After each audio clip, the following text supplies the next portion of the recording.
Bueno, Eduardo, agradecerte pues que nos acompañes este rato de esta mañana, que allí desde tu firmat en Rosario nos puedas donar tus saberes en torno, en torno a todo esto que tú vienes construyendo, que vienes buscando en torno a las diversidades y a esto que hemos nombrado como, o que tú has nombrado en un libro, diversos y colonizados.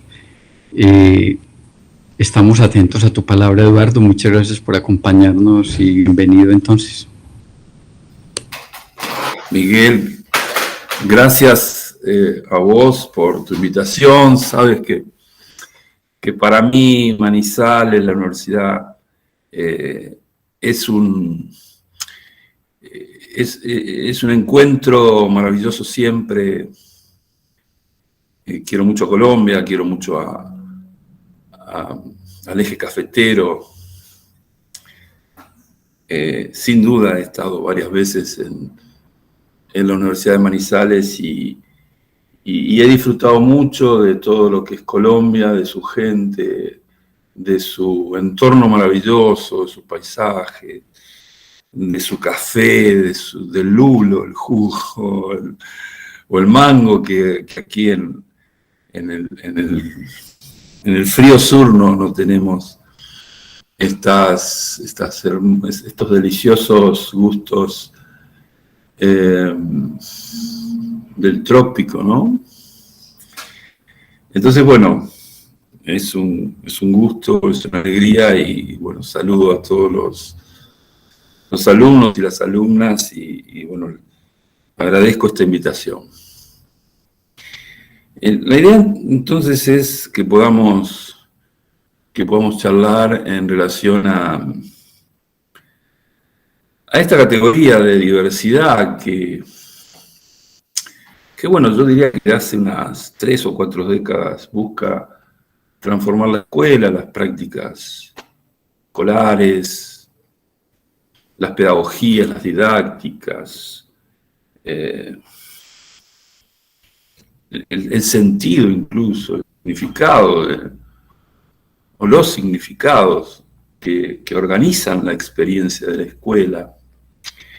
Yo creo que en relación a esta categoría de diversidad, podemos comenzar a plantear esto, ¿no? A plantear que a partir de ella, una categoría que viene de la antropología, ¿no? Más precisamente de la etnografía, a partir de ella se pretendió un cambio profundo en la escuela, en sus prácticas, en sus sentidos, etc. Hablar de diversidad, yo creo que en principio obliga a referirnos a lo que dije recién, a la antropología y a la etnografía y fundamentalmente a otra categoría central de esta disciplina, que es el concepto de cultura, ¿no? Es decir, para hablar de diversidad tenemos que referirnos en primer término a la cultura o a las culturas. Y en dicha dirección es necesario decir que fue la antropología, la etnografía, la que enseñó a la escuela que no hay culturas primitivas y culturas avanzadas, que no hay culturas mejores y culturas peores, sino que hay culturas diversas, ¿no? Culturas diferentes, y todas tienen sus virtuosismos, sus epifanías, sus puntos oscuros también, ¿no? Los aztecas hacían sacrificios humanos que ofrecían y apuntaban a seducir a los dioses. Bueno, nosotros hoy hacemos sacrificios humanos en gran escala y, digamos, apuntamos a seducir al capital. Entonces, bueno, no podemos hablar, esto que decía antes, de culturas mejores y culturas peores. No podemos hablar de culturas primitivas y culturas avanzadas, sino tenemos que hablar de diferencias y valorar las diferencias, ¿no? Es decir, esto creo que es importante, que lo que se ha hecho en el pasado ha sido en todo caso, denigrar las diferencias, en todo caso, estigmatizar las diferencias, en todo caso, establecer una distancia de lo diferente en relación a una categoría de la cual voy a hablar enseguida, que es la categoría de normalidad, estableciendo rangos jerárquicos en relación a esas distancias. Hoy lo que nos ha enseñado la antropología y le ha transmitido a la escuela y le ha dejado a la escuela es que, bueno, que las culturas, los sujetos son felizmente diferentes, y la necesidad de valorar las diferencias desde una positividad que nos permite celebrar la multiplicidad de sujetos, de comunidades, de experiencias, de culturas. Bien, entonces debemos decir que a partir de más o menos de los años 90, ingresa a la escuela la noción de diversidad, junto a otra noción, que es la de integración. La de integración que apunta, en principio, a integrar aquello que aparece disjunto, aquello que aparece desintegrado, ¿no? Y esta categoría de diversidad que ingresa a la escuela va a intentar transformar a la escuela, especialmente desde sus fundamentos, y fundamentalmente dar vuelta o hacer una inversión dialéctica, si ustedes quieren, en relación a las categorías que fundamentaron la estructura de la escuela. Me refiero a nociones como las de normalidad, homogeneización, disciplina, control, etc. ¿Se entiende lo que planteo? Me hago entender. El paradigma o este tándem diversidad-integración lo que va a hacer es intentar transformar la escuela y correrla de ese eje a partir del cual funcionó desde sus orígenes, que está fundamentado en la normalidad, en la homogeneización, en el disciplinamiento de los sujetos, en la corrección. Entonces, creo que esta es una forma de entrar, de introducir el tema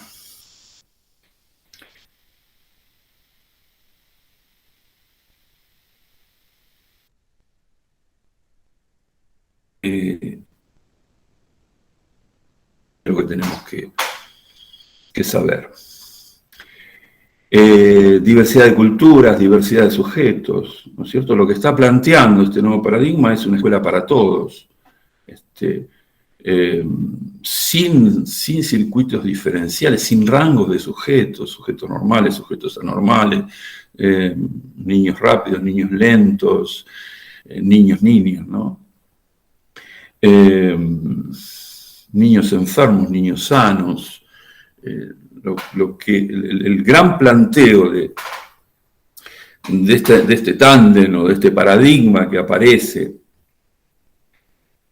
diversidad, integración, lo que propone es esto: es una escuela para todos, en donde las diferencias sean tomadas como riquezas, como una productividad, como una virtuosidad epifánica, y no, como ocurría anteriormente, como una forma de control, una forma de corregir a los sujetos que debían acercarse, que debían disciplinarse en relación a lo que era considerado normal, ¿no? a una construcción de normalidad que sin duda tenía que ver con el sujeto blanco, en relación a la escuela con el sujeto piagetiano, digamos, atravesaba distintas etapas, todos en el mismo momento y todos de la misma forma, ¿no? Y el sujeto disciplinado, por supuesto. Bien, entonces tenemos este ingreso de la categoría de diversidad a los años 90, ¿no? Hace su ingreso en la escuela de la mano de los organismos internacionales, UNESCO, fundamentalmente. Y bueno, se trata de esto, ¿no? Se trata de una escuela para todos. Esa es otra noción que no deja a nadie afuera, ¿no? Una escuela que enseña a todos, ¿no? Sin normalizar, sin homogeneizar,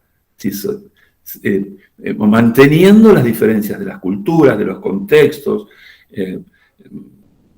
de razas, de comunidades lingüísticas, de religión, de etnia, de género también, ¿no? De identidades sexuales, la cuestión de género y identidades sexuales. Ustedes saben que tiene que ver con esto, los feminismos, las distintas comunidades vinculadas con la identidad sexual, etcétera. La cuestión de las razas, de las etnias. Allí cumplió, en la promoción del nuevo paradigma, cumplió un rol fundamental la lucha de los negros americanos, afroamericanos en Estados Unidos, pero bueno, también los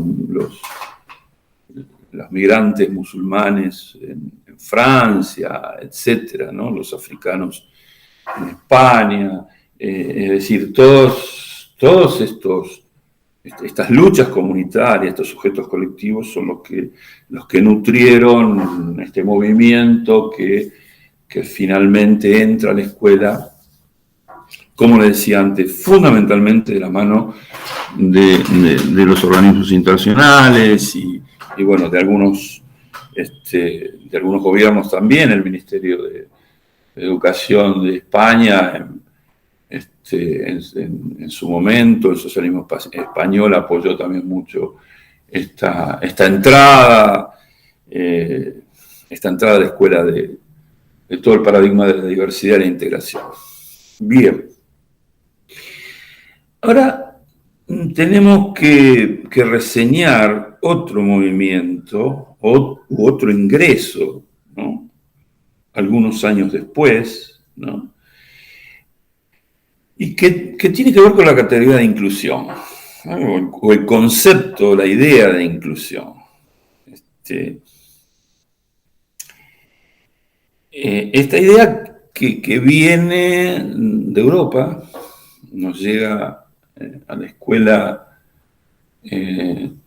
fundamentalmente desde programas de la Unión Europea, que primero aparecen en Francia, luego de que François Deloire escriba un libro que fue Princeps, podríamos decir, que se llamaba Les Exclus, Los Excluidos, que es un libro de 1972. Luego Deloire va a ser ministro del gobierno socialista francés y van a empezar a poner en acción todo lo que son los programas de inclusión, que luego lo va a tomar la Unión Europea y lo que aparece ahí, quiero remarcarlo, lo que vemos, y la pregunta es ¿por qué aparece en este momento, años 80,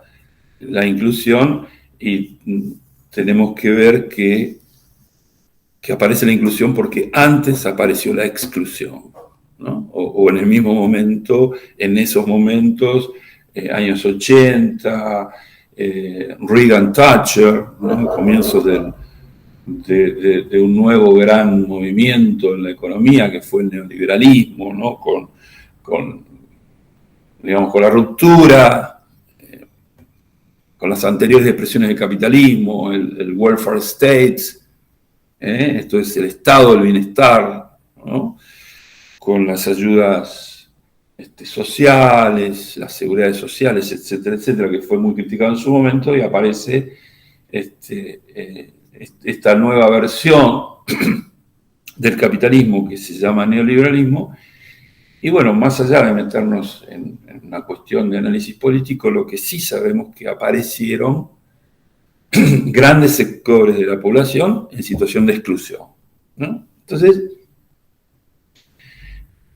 exclusión, inclusión. Aparece la exclusión en el horizonte de la vida social, política, económica, y desde la Unión Europea comienzan a avanzar los programas de inclusión, ¿no? Que finalmente llegan a la escuela y modifican ese tándem original que yo les decía, diversidad, integración, y vamos a tener entonces un nuevo tándem que va a ser diferencia e inclusión, ¿no? Diferencia, todas las categorías de diferencia que han sido tematizadas por la filosofía postestructuralista, en Derrida, en Deleuze, en Lyotard, etcétera, una categoría que se pone de moda a principios del siglo, sustituye a diversidad, mientras que inclusión sustituye a integración. Entonces, cada vez con más fuerza, el nuevo paradigma, diferencia e inclusión, intenta hacer un nuevo avance en esta transformación de la escuela y fundamentalmente ajustar en relación a muchas dificultades que aparecían o que aparecieron luego de los primeros impactos en la escuela del tándem anterior, diversidad e integración. No sé si me hago entender. El nuevo tándem, diferencia e inclusión, intenta rever algunas cuestiones que habían sido puestas, no sé si puestas en cuestión o que estaban haciendo ruido o que aparecían obstáculos en la implementación, ¿no? Y obstáculos en la transformación. Esto es lo que veíamos fines de siglo, principio del tercer milenio, luego de 15, 20 años de promoción de los nuevos paradigmas, diversidad, integración, etcétera. Aparecían obstáculos que enseguida voy a tratar de resumir en relación a esto.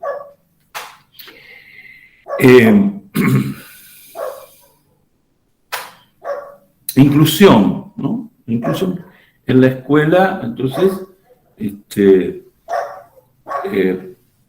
este eje que habíamos definido, sustituyendo integración y bueno, de lo que se trata es en ampliar el acceso a la escuela, ¿no? La inclusión es esto, es si los que están afuera, que estén adentro. Incluir es esto, ampliar el acceso de los niños y de las niñas, de los jóvenes, de las jóvenes, a la escuela.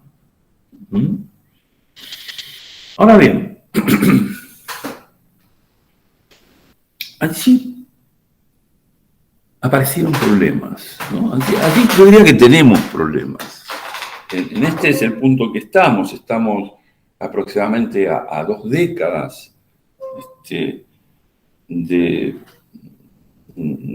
trabajo de este nuevo paradigma, del avance de nuevas ideas, que vienen de la mano de políticas concretas, ¿no?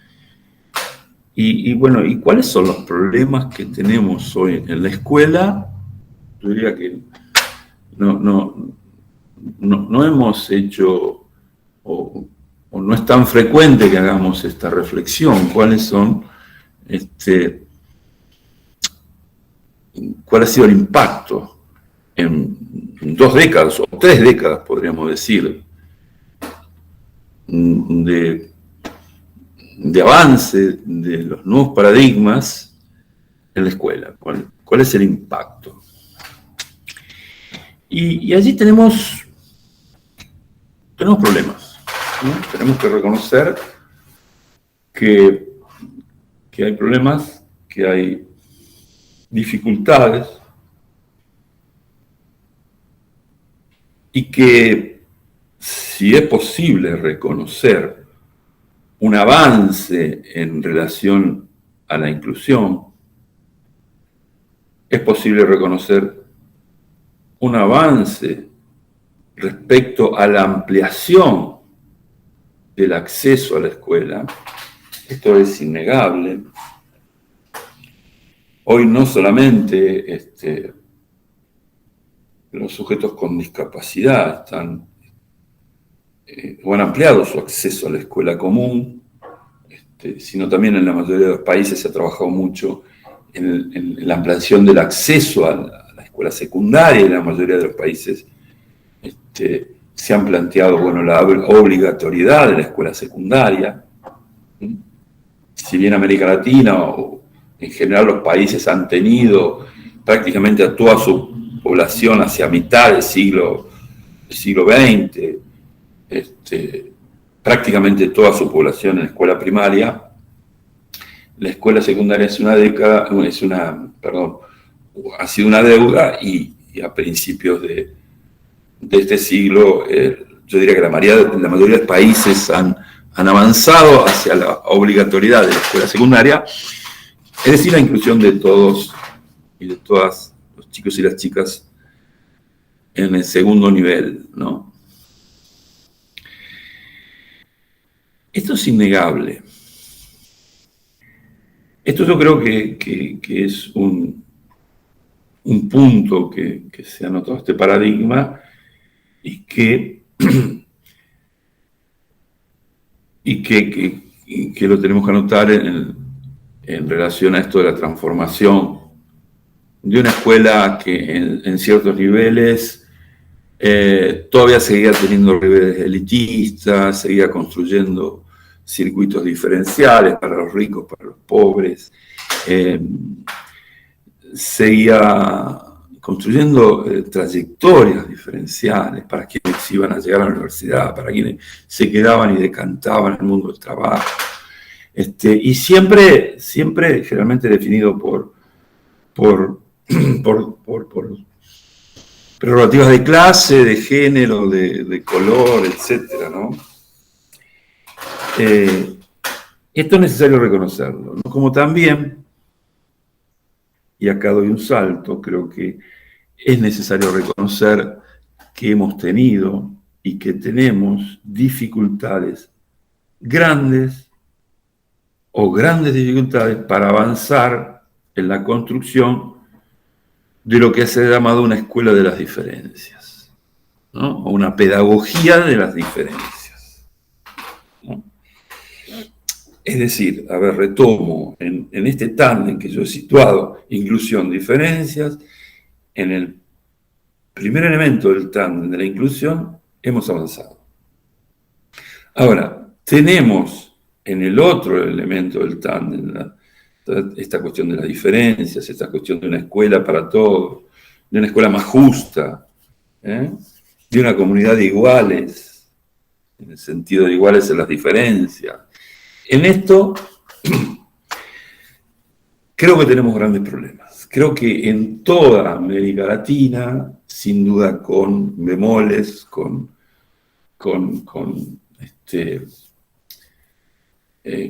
expresiones idiosincráticas en cada caso, pero en la mayoría de los casos creo que hay un elemento común, y que es las grandes dificultades, los grandes obstáculos que tenemos para avanzar en la construcción de una escuela o de una enseñanza que rompa radicalmente con aquella pedagogía de la normalidad, ¿no? Aquella pedagogía que establece un sujeto ideal y busca que todos y todas corregir allí donde se alejan de esa normalidad, ¿no? Esto que Michel Foucault llamó disciplinamiento. El disciplinamiento es eso, es buscar acercar las diferencias que son valoradas negativamente a una idea de normalidad, ¿no? Y esa es la labor de la escuela: corregir, controlar, disciplinar, etc., ¿no? A eso nos estamos enfrentando. Y allí es donde tenemos dificultades, es de abandonar estas ideas fundacionales de la escuela de homogeneización y diversidad, y normalidad, para pasar a un trabajo distinto de la escuela, de la pedagogía, de la enseñanza, que pueda trabajar con las diferencias, positivizándolas. Bien. Y así encontramos una primer trampa, que creo que es la que tenemos que desarmar y que si nos estamos preparando desde un doctorado, de una especialización para trabajar en la escuela, para intervenir, o para investigar, o para lo que sea, tenemos que estar alerta en relación a estas trampas. La primera trampa de la cual les voy a hablar tiene que ver con cierta confusión que aparece en relación a esta categoría de inclusión, ¿no? Cierta confusión cuando se plantea que inclusión es sinónimo de una escuela justa, ¿no? De una escuela democrática, de una escuela para todos.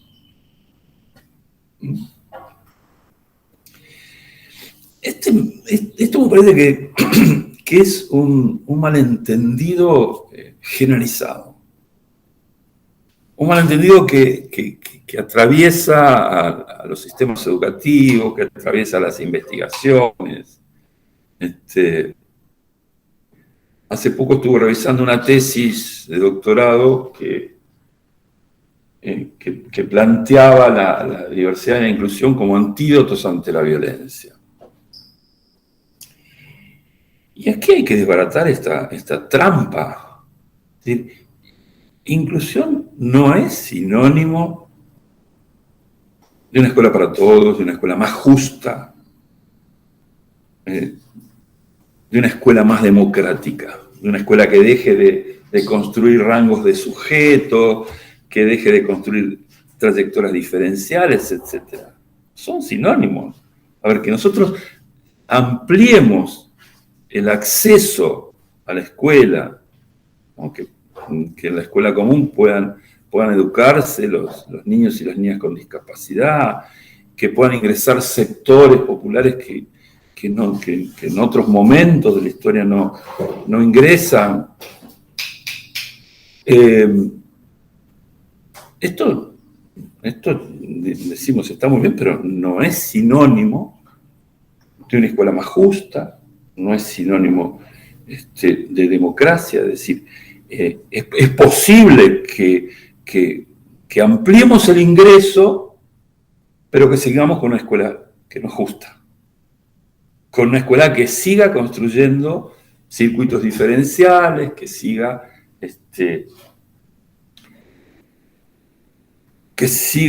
construyendo rangos de sujetos diferenciales, en rápidos y lentos,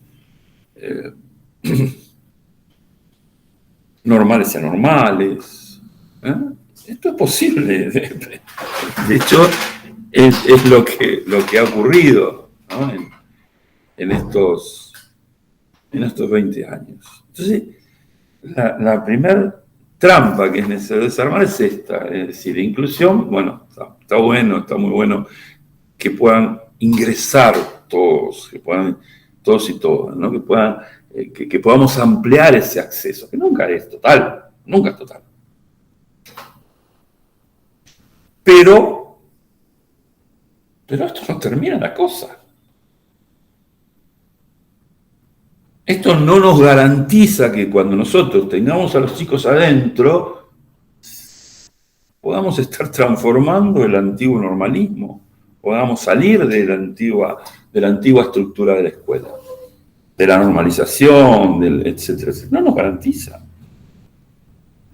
Y ahí es donde el planteo que yo les hago, del obstáculo que hemos tenido y que tenemos para construir una pedagogía de las diferencias positivizada, ¿no? Entonces, ¿la trampa cuál es? La trampa que digamos, bueno, ampliamos el acceso, tenemos a los chicos adentro, listo, se acabó todo. Ya estamos en una escuela democrática, que esto es lo que se está utilizando.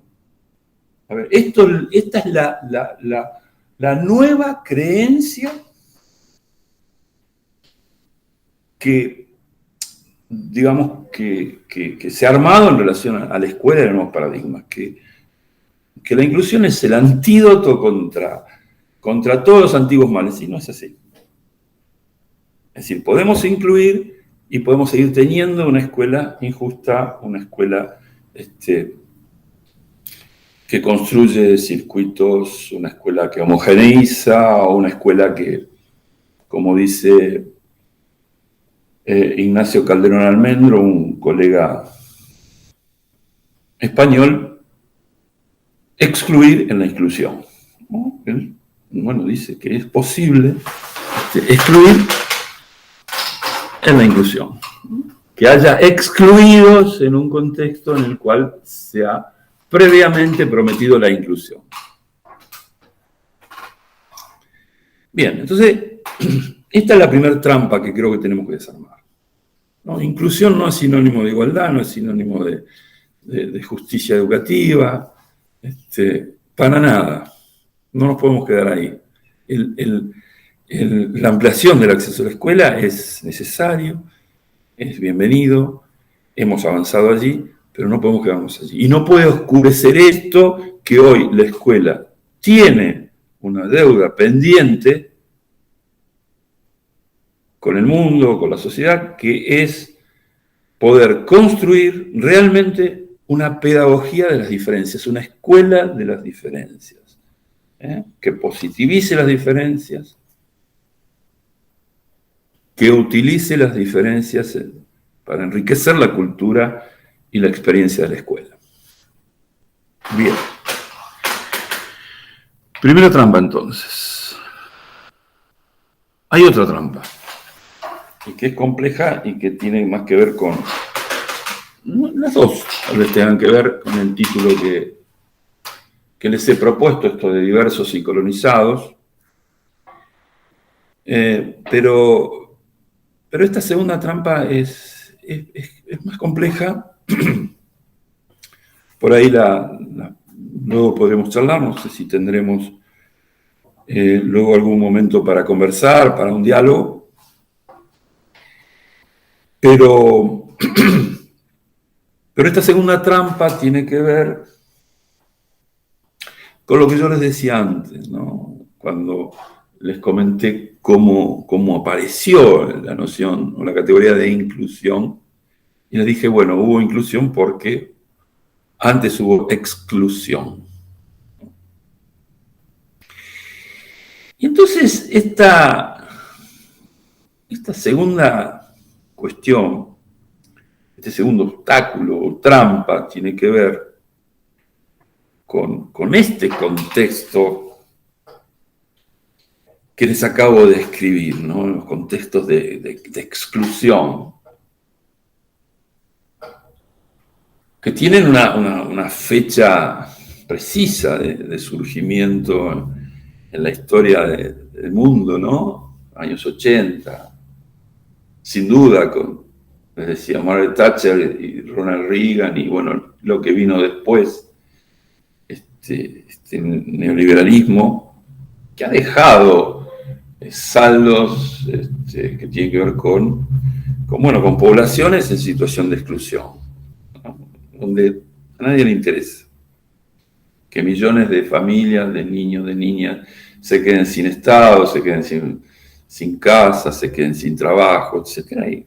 Y bueno, esto es la exclusión. Entonces, esta segunda trampa de la que les quiero hablar tiene que ver con que el mundo que excluye le pide a la escuela que incluya, ¿no? Un mundo sin corazón le pide a la escuela que sea el corazón de ese mundo sin corazón. Esta es una trampa. Esta es una trampa absolutamente evidente, aunque muchas veces es muy difícil de visibilizar, fundamentalmente para los y las que están en el interior de la escuela. Porque es imposible que la escuela incluya en un mundo que excluye, ¿no?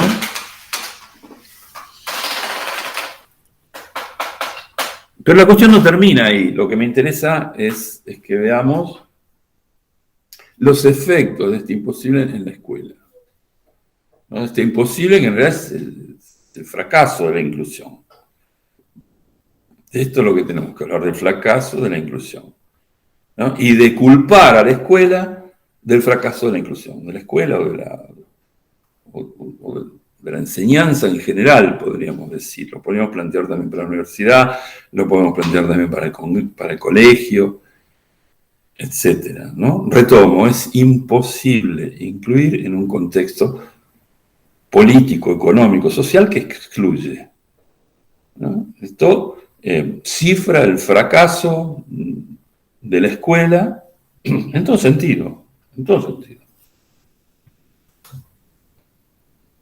Y deriva en una culpabilización a la escuela por ese fracaso. Yo he llamado a esto el escenario apropiado en otro libro que escribí hace poco, escenario apropiado para el crimen perfecto. Esto es el crimen perfecto.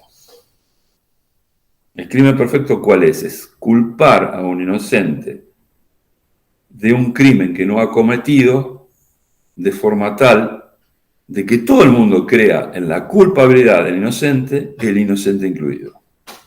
¿Se entiende esto? Este es el crimen perfecto. Culpar a la escuela del fracaso de la inclusión.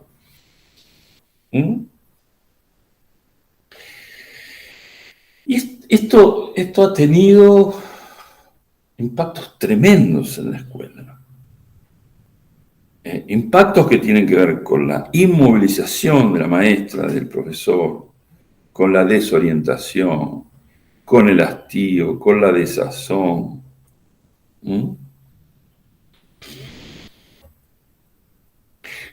Con la depresión, con el enfermarse. Hay mucha depresión y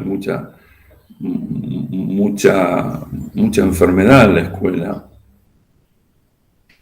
Fundamentalmente cuando la escuela, luego de esta culpabilización, ¿no?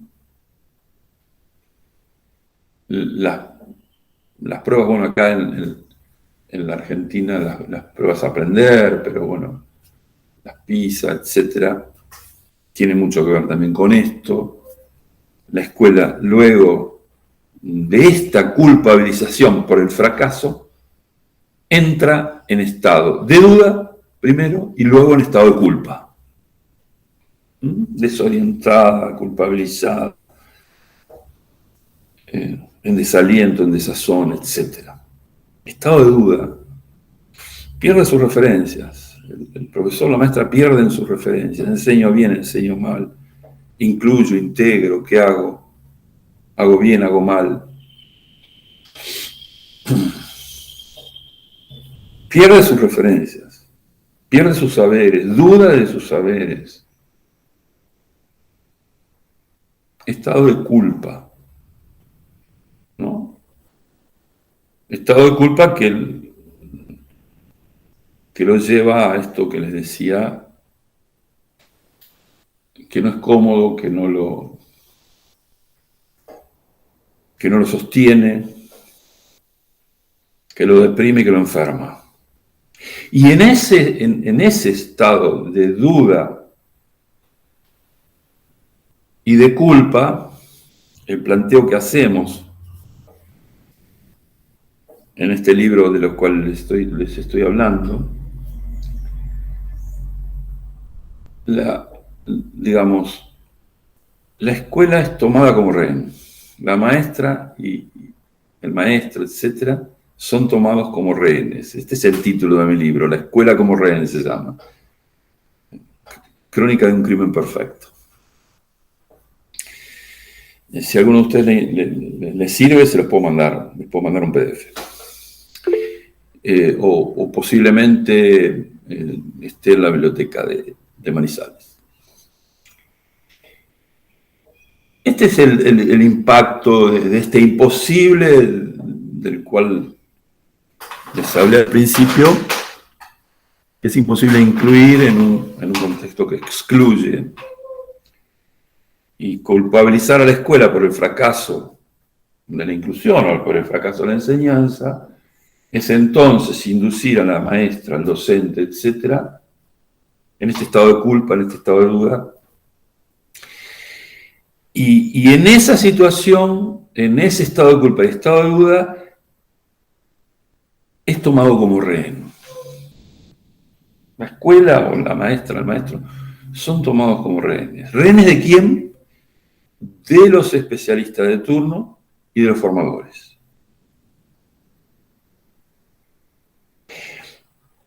Sin referencias, sin saberes, en absoluto estado de desorientación y desazón,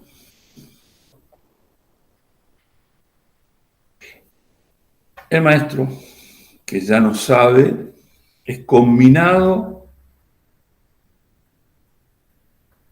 a acudir a los formadores, a recibir o a tramitar en un nuevo sujetamiento o sometimiento que va a ser permanente,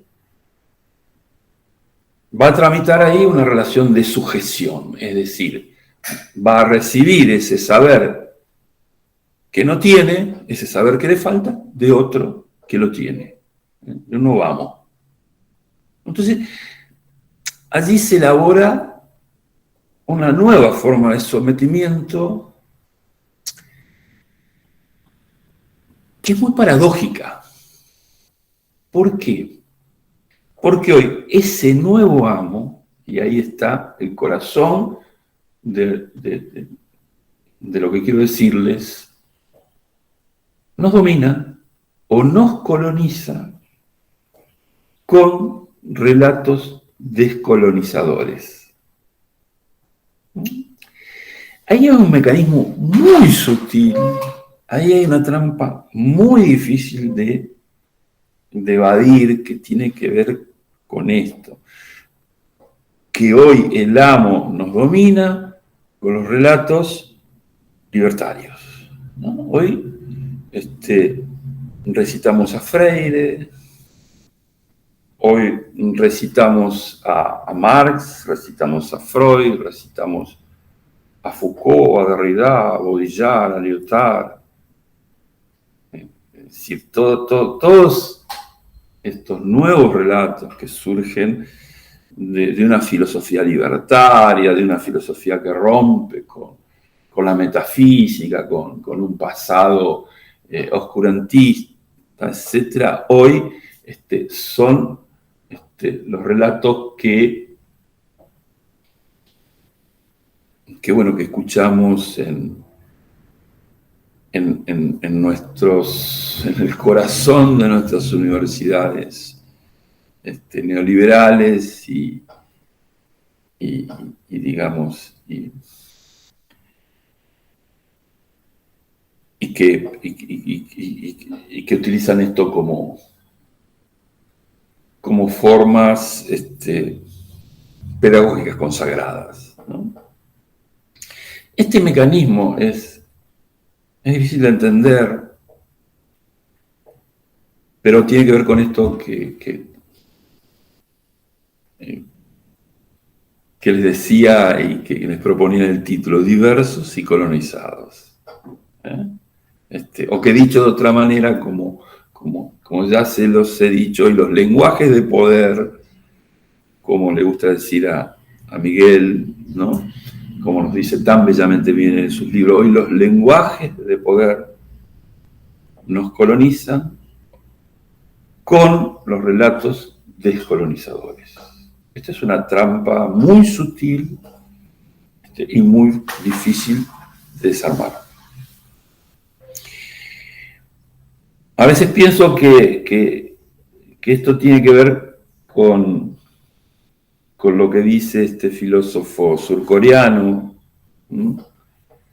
tan de moda hoy, que se llama Byung-Chul Han, cuando nos dice que el sujeto moderno, el sujeto liberado, ¿no?, del amo se explota a sí mismo, ¿no? A veces creo que si bien no me parece del todo correcto el enunciado, me parece que Han está intentando decir exactamente lo mismo lo que bueno, hemos planteado ya hace varios años en ese libro, Diversos y Colonizados, y que hemos seguido sosteniendo en el presente, ¿no? ¿Cómo es posible, ¿no?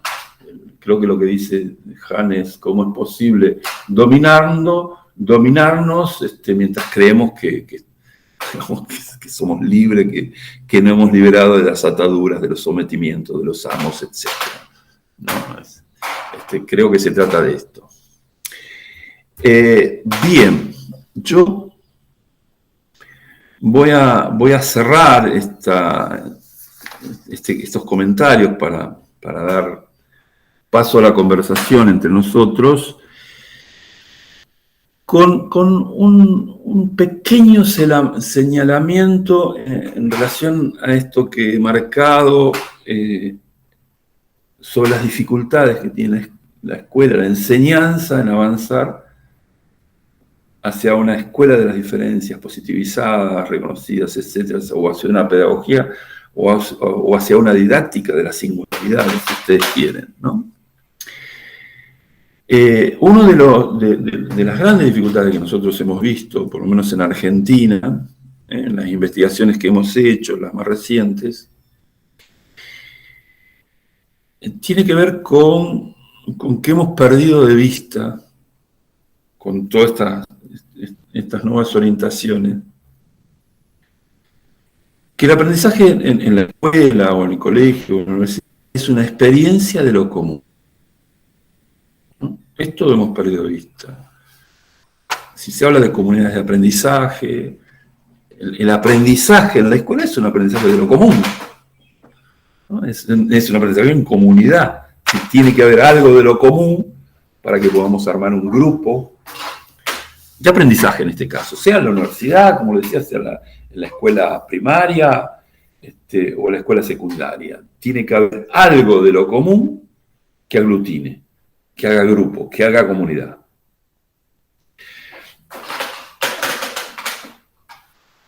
Creo que esto es lo que se ha perdido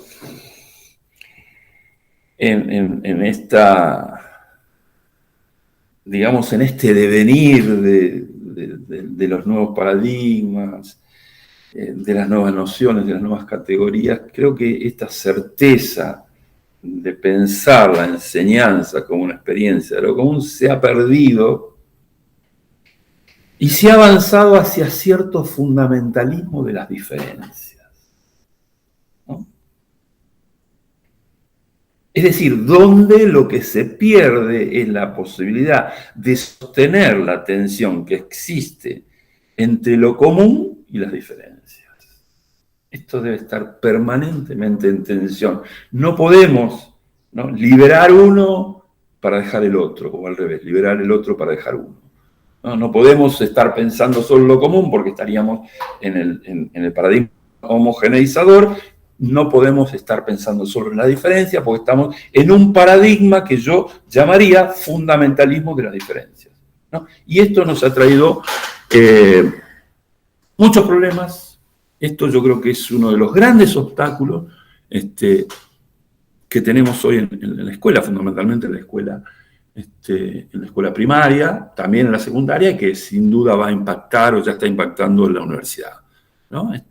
Esto ha dejado, o esto ha dado, por ejemplo, y lo voy a aludir sucintamente porque no lo puedo desarrollar como me gustaría hacerlo, pero esto ha dado lugar a trayectorias en soledad, absolutamente en soledad, que no son experiencias de aprendizaje, ¿no? Es decir, chicos, por ejemplo, con síndrome de Down en un aula de cuarto, quinto, sexto grado o año, pintando figuritas mientras el resto de la clase está haciendo ecuaciones de tercer grado o escribiendo ensayos, ¿no? Esto es lo que hemos llamado fundamentalismo de las diferencias, algo que vemos mucho hoy en la escuela y que es uno de los obstáculos que bueno, hemos visto aparecer. Yo, bueno, agradezco esta escucha, seguramente ha sido atenta. Veo algunos alumnos que he tenido, que están conectados. Supongo que tendré oportunidad de escucharlos, que me hagan comentarios. Críticas serán bienvenidas, o preguntas, y bueno, y conversar un rato. Muchas gracias.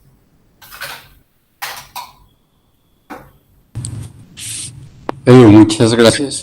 Creo que nos has entregado unas claridades muy interesantes de la culpabilización del profesor frente a cosas que no puede hacer y el crimen perfecto en el cual el que es inocente se siente culpable y acepta el crimen. Bueno, no sé quién quiera hacerle preguntas. Aquí hay un comentario de Jennifer Lorena Barrera. Bueno, la recuerdo a Jennifer, la he tenido creo que por Neiva, por ahí, como alumna. Sí. En otro... No sé si Jennifer quiera preguntarle, o lo va a leer y ella a lo mejor también te pregunta. Claro, que me pregunte. Dice, tener o incluir estudiantes con discapacidad en un aula con estudiantes con discapacidad, cuando el Estado nos imparte estándares de educación que homogeniza. Pedir a un docente que flexibilice un currículo como estrategia, culpar a un docente de una trayectoria misma impuesta por el Ministerio de Educación, es bastante complejo. Un estudiante con autismo profundo que no hace nada, ni aprende, ni socializa, la culpa es del docente, cuando a simple vista se ve que el maestro no sabe qué hacer. Bueno, a ver, la pregunta es muy amplia. Creo que habría mucho para hablar. Yo no he hablado de las grandes dificultades que ha tenido el Estado y bueno, uno podría hablar de Argentina, podría hablar de Colombia, son diferentes las experiencias, pero hemos tenido muy malas políticas acompañando estas ideas que las políticas en realidad han sido pésimas. Las micropolíticas me refiero, ¿no es cierto? Si bien ha habido un encuadre filosófico que uno podría decir adecuado, bueno, estamos de acuerdo con la inclusión, estamos de acuerdo con positivizar las diferencias, etc. Pero lo que han sido las micropolíticas, ¿no? En Colombia, en Argentina, en general, han sido muy malas, primera cuestión. Y la segunda, malas y contradictorias, como dice Jennifer. Y la segunda cuestión, que me viene como anillo al dedo, como se dice acá en Argentina, supongo que en Colombia también, que tiene que ver con esto que yo hablé al final, esto de que es necesario algo de lo común para que haya una experiencia de aprendizaje, incluso en el contexto de una escuela de las diferencias. Es decir, un niño con autismo profundo, en primero, segundo, tercer grado, no hay nada de lo común que que pueda habilitar allí una experiencia, pero como que, por eso hablo de fundamentalismo, porque como que, bueno, todo el mundo en la escuela común, todo el mundo, todo, a ver, y allí hay como una negación de lo que es un problema, ¿no? Es decir, un autismo, hay ciertos autismos que bueno, hay autistas con una producción increíble, hay autistas o Asperger que se han doctorado, hay autistas o Asperger que están dando conferencias, pero la mayoría de los niños autistas o niños autistas que yo he visto no tienen lenguaje, no tienen juego, no tienen imaginario y simbólico construido. O sea, no hay construcción de subjetividad. Entonces, esto es un problema. Es un problema tremendo. Y hay que explicar este problema y decir, no, son solo diferencias. Son solo diferencias de existir. Y estamos negando un problema. Y no tiene que hacer absolutamente nada un chico con autismo primario. Es decir, lo que es necesario en todo caso, y ahí estamos violando los derechos de los niños y las niñas, es otro tipo de intervención. Ajá. Oye, alguna vez que me quedaba en tu casa allí me decía que yo tenía autismo en las mañanas, recuerdo. ¿Cómo, Miguel? Que cuando me quedaba en tu casa allí en Fernán, me decías, usted tiene autismo en las mañanas. Sí, no solo la mía, la tuya también. Sí, eres autista, de mañana tienes un funcionamiento autista. Tenía autismo. Yo sí creo. Usted cree, bueno, Jennifer, ya que tienes pregunta, hable de nuestros autismos. ¿Qué le vas a preguntar a Eduardo? Activa tu cámara y después la cámara, Claudia. Quiero verte. Bueno, pues yo estoy, la verdad, paso por el descaro porque yo no estoy como adaptada para una cámara. Ah, bueno. Ah, bien. Bueno, Eduardo, saludarte. Qué alegría y qué dicha tenerte en la Universidad de Manizales, gracias a Miguel. Te recuerdo con mucho amor cuando estuvimos aquí en la maestría de diversidad. Sí. Segundo año, estamos hablando en 2013, 2014. Uf. Hace bastante que estuvimos ya en Neiva. Igual salió que ya la foto y la recordé, se la iba a compartir, pero bueno, se me pasó el tiempo. Eduardo, Tienes que mandármela. Sí, muy oportuno lo de las trampas de la educación, igual seguimos. Igual recuerdo cuando alguna vez expresaste que Colombia pues fue uno de los países que primero realizaron este tipo de inclusión de estudiantes con discapacidad en las aulas de clase, que fue muy arriesgado, la verdad sí, aún tenemos esta disincronía política y pues nos plantean desde lo humano tener los niños con discapacidad dentro del aula de clase. Yo tengo las dos aristas, he sido asesora pedagógica, he sido maestra de apoyo y también docente de aula con estudiantes con discapacidad. Y lo que hablas de la culpa del docente de estas trampas, realmente es muy álgida esta situación, es bastante compleja. Lo digo porque tengo un estudiante con autismo en el aula de clase, lo tuve en el grado primero, ahora en el grado segundo, no sostenía la mirada, no trabajaba, los cuadernos, las guías, lo que uno propone de acuerdo a su situación, la lectura de fichas, no va solo al baño, y es decir, con 36, 37 estudiantes en un aula y un estudiante con discapacidad, entonces uno dice, ¿a quién le coloco atención? Si se flexibiliza, lo que tú dices, uno, mientras él está dibujando, copiando, transcribiendo el tablero, los demás están con las temáticas del grado. Entonces uno dice, bueno, ¿cómo realmente es la inclusión? ¿Cierto? No, si incluir es solamente tenerlo en el aula de clase. Cuando eso es excluir en la inclusión, es eso. Excluir en la inclusión. Eso lo dice Ignacio Calderón Almendro en España, en la experiencia de España, que ha sido pionera, ¿no? Sí, sí. Y los tiempos de atención de un niño con discapacidad cognitiva y autismo son máximo 10, 15 minutos y ya se disipa. Si uno lo tiene en el aula de clase y va al aula de tecnología, es decir, él tiene su choque emocional porque pues los autistas de por sí se acoplan a un espacio y cambiarle su rutina, cambiarle el espacio, viene el choque, entonces se revuelca en el piso, tiene sus pataletas y ahí viene pues la situación que es el docente que no sabe qué hacer. Es así. Así es, entonces ya es el docente Bueno. que no lo quiere tener en el aula, ya es el docente que no quiere tener, o sea, trabajarle, y esa ha sido como la situación bastante compleja cuando el mismo Estado imparte lo que digo yo, los estándares de educación, ¿cierto? Lo que es homogenizar, y el único recurso es flexibilizar. Entonces hagamos el PIAR, el Plan Individual de Ajustes Razonables, diseñemos las clases desde el DUA, el Diseño Universal de Aprendizaje, y haga actividades que todos participen. Pero también de acuerdo, Jennifer, el resto, estoy totalmente de acuerdo. De tener las pruebas a ver, también deben de, o sea, es decir, el maestro se vuelve un medollo, la verdad. Muy bien, me gusta eso. Te agradezco mucho, Jennifer. Me encantó escucharte y te recuerdo, por supuesto, esa hermosa experiencia. Sí, así es. Y pues llevamos el tiempo, imagínate, estamos conversando desde la maestría 2013 y ahora estamos en el doctorado 2021 y seguimos en las mismas situaciones. Qué trampa tan larga, la verdad. Sí, bueno, me parece muy bueno. Me parece muy interesante, muy rico. Gracias, Jennifer, Lorena. Gracias. Claudia Patricia. Claudia Patricia, ¿la vamos a ver? Oh, sí, mírala. Hola, ¿cómo están? Muy buenos días para todos. Profe Eduardo, ¿cómo está? Hola, Miguel. Hola, Claudia ¿Cómo Patricia. están? Es que estoy desde el celular, entonces bueno, lo voy a ubicar acá para poder. ¿Me escuchan bien?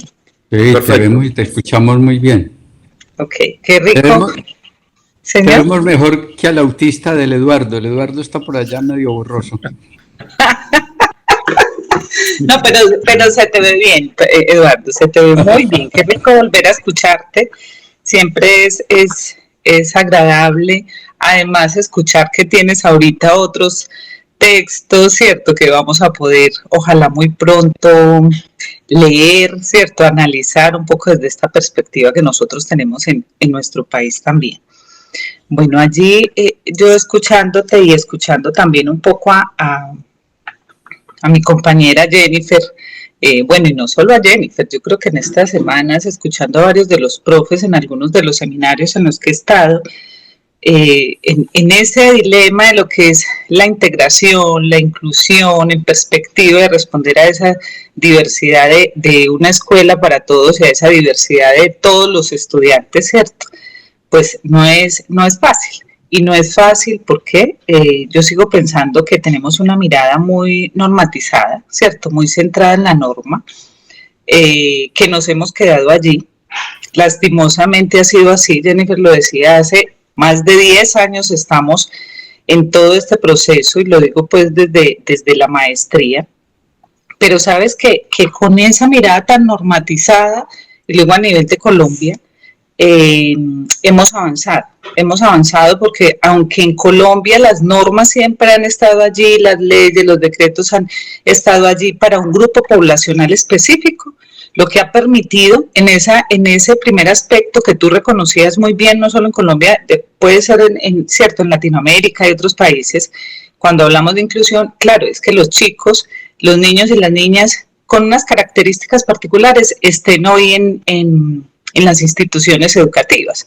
Y nos falta mucho más, pero yo creo que eso es un paso. Pero hay uno, además de esa segunda trampa que tú planteabas, creo que hay uno muy importante, y es la comprensión que tenemos cada uno, ¿cierto? Es la mirada que tenemos nosotros hacia esos procesos, es la comprensión que tenemos en sí misma sobre el mismo concepto de inclusión, por ejemplo. Si lo seguimos pensando solo como un paso de integrar o de vincular a unos grupos particulares, a un espacio generalizado, ¿cierto? Yo creo que si lo vemos desde ahí, pues obviamente se queda chico en todo lo que queremos, que es precisamente esa pedagogía de las diferencias, esa escuela que responda a esas diferencias, que me encanta lo que tú estás planteando allí, ¿cierto? Pero si lo pensamos un poco más amplio, que esa inclusión ha formado parte, ¿cierto? Si la vemos como ese proceso de reconocimiento, de participación, de absolutamente todos, pues la dinámica sería un poco distinta, porque tendríamos que empezar a identificar en esos procesos de aula cómo no solo el maestro, aunque el maestro juega un papel muy importante para dinamizar esos procesos de participación y de aprendizaje, ¿cierto? Pero cómo en esas relaciones que empezamos a construir, en ese acto pedagógico con nuestros chicos, ¿cierto? Con nosotros mismos, con los mismos docentes, con la comunidad en general, pues vamos construyendo otros espacios de actuación, otra configuración de lo que es la educación, la misma práctica pedagógica. Y ahí hace falta, profe Eduardo, creo yo, ¿cierto? Desde lo que he estado trabajando, en una reflexión sobre la acción, ¿cierto? Un ejercicio constante del estar reflexionándonos en esa práctica, en esa mirada y en esa construcción con los otros, ¿cierto? En leer a esos niños desde esas realidades in situ, ¿cierto? De qué es lo que necesitan, de quiénes son, de cómo trabajamos con ellos. Y creo que eso es algo de lo que he ido encontrando hoy en el trabajo de campo que estoy haciendo con mis maestros en la tesis. Entonces, aquí hay cosas que me pones en tensión, Miguel sabe, porque yo lo estoy trabajando y te lo agradezco, me gusta. Espero que me puedas compartir algunos de esos últimos textos que tienes, que yo creo que me van a ayudar muchísimo, y más un poco en creo que esa primera trampa que planteas allí le da fuerza a una de las tesis que tengo en lo que estoy trabajando ahorita de la tesis. Entonces te agradezco muchísimo. Bien. Te voy a plantear una tercera trampa, entonces, que a lo mejor te ayuda o no, o por lo menos para discutirla, que me da pie en relación a lo que vos planteás, y que yo lo dejé ahí, lo dejé picando y creo que se puede retomar a partir de tu planteo. Vos hablás de esta reflexión para la acción, ¿no? De esta nueva mirada. Hace 30 años estamos hablando de esto, Patri. 30 años que en la formación, 30 o más años que en la formación estamos hablando de la reflexión en la práctica, que estamos hablando de las nuevas miradas, que estamos hablando de la deconstrucción, que estamos hablando de los lenguajes de poder, que estamos hablando de la diversidad. 30 años. Entonces, yo creo que tenemos que reflexionar sobre la formación. Interpelar a la formación. Porque las miradas, supuestamente las miradas, uno de los lugares de donde se pretende cambiar es de la formación.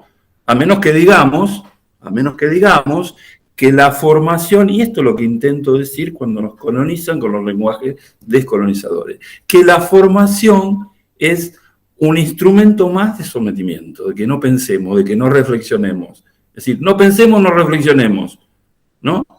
Pero reflexionemos, pensemos.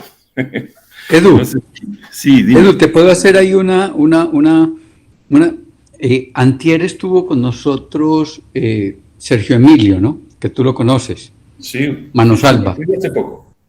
Que es del grupo Horizonte Humano.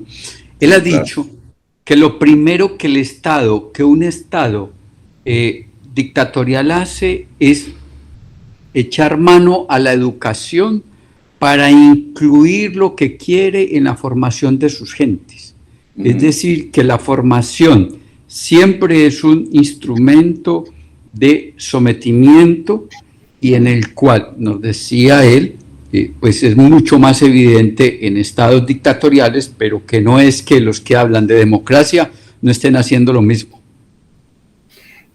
Sí, estoy de acuerdo con lo que dices nuestro común amigo. Pero, a ver, Miguel, lo que creo que hay que ver en este nuevo mecanismo, que es un mecanismo de poder, que es la productividad, digamos, la efectividad que tiene, la sutileza que tiene y que permite instrumentarse precisamente en regímenes no dictatoriales. Y creo que es la gran invención de Occidente. Creo que esto, traducirlo en los términos de Byung-Chul Han, ¿no? que el sujeto que se cree liberado se explota a sí mismo, es un mecanismo muy sutil. Por eso yo, polemizando un poco con Byung-Chul Han, le digo, me parece que la psicopolítica de Occidente es mucho más eficaz que la China, que el Estado policial digital chino, Es decir, ahí hay un mecanismo que es diversos y colonizados. Diversos y colonizados. Es un mecanismo muy sutil, es decir, hablamos de estos de liberación, hablamos de libertad, y en realidad somos los esclavos de nosotros mismos. Eso es lo que dice Yu Han. Yo creo que yo invito a pensar en este mecanismo, ¿no?